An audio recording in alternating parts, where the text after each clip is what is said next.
While secret radiation experiments on thousands of Americans were going on in hospitals, the very public testing of nuclear weapons lasted from 1945 until the Nuclear Test Ban Treaty in 1963.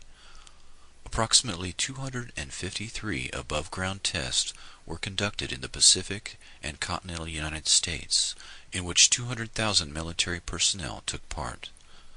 The Atomic Veterans issued the following statement. We were the victims of radiation experiments too. They exposed over 200,000 of us in over 200 atmospheric atomic and hydrogen bomb tests between 1945 and 1962. They deliberately bombed us with nuclear weapons and exposed us to deadly radioactivity to see how it would affect us and our equipment in nuclear warfare on land, sea, and air. They didn't need our informed consent because we were under military discipline. They devalued our lives too. They made us sterile. They crippled and killed our children.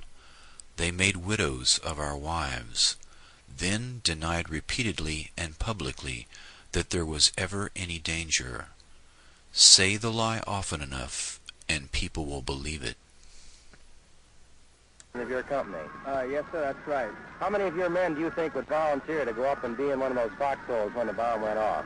Oh, I'd volunteer to guess to about a half a dozen. At least half a dozen? Yes, sir. You know, that's quite a loud noise that bomb makes when it goes off. Do you think it would do you any harm? No, I don't think the noise would, sir, no. How about radiation? Do you think there's much danger from radiation? Well, radiation is the least of the worries that the men are thinking about. I think most people thought that radiation was the greatest danger, didn't they? What did they learn We different? were, prior to our instructions here, we received a very thorough briefing before we even came into close to contact with it. A third group of experimental human subjects, besides the radiation experiment victims and the atomic veterans, are the downwinders. This term refers to all the people exposed to radiation as a result of atmospheric testing. This group in essence comprises the entire United States and in fact the entire world. Fallout from all 2,000 nuclear tests has deposited plutonium, strontium-90, and other radioactive substances in the bodies of every human being on Earth. At what point this experiment would prove fatal for all human life is unknown, but it is known that the human embryo is very vulnerable, and that 1 to 2 rads is sufficient to produce deformity or death. This much radiation and more has been deposited across the continental United States. Several studies document an unexplained increase in child mortality in the U.S. that began shortly after testing began and decreased after atmospheric testing ended. The government held hearings in the 1990s and gave monetary compensation to some individuals injected with plutonium, but not the thousands of others injured in secret testing. The government's report is largely a whitewash. Few victims were compensated, and no scientist or government employee was ever punished. The institutions involved all claimed ignorance or that the patients were fully informed, which was patently false in all cases. They have largely dodged their responsibility for participating in these acts, the same acts for which the Allies hung Nazi war criminals.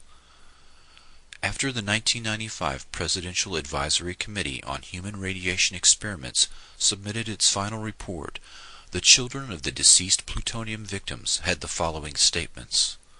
Quote, I guess the government really won. All the culprits that planned and executed this thing got away with it. For them to say that a little apology is enough is just beyond belief. I do feel betrayed, and I feel abused by this committee's report. Nuclear explosions produce plutonium oxide, which is deposited in the lungs and lymph nodes and cannot be detected in the urine.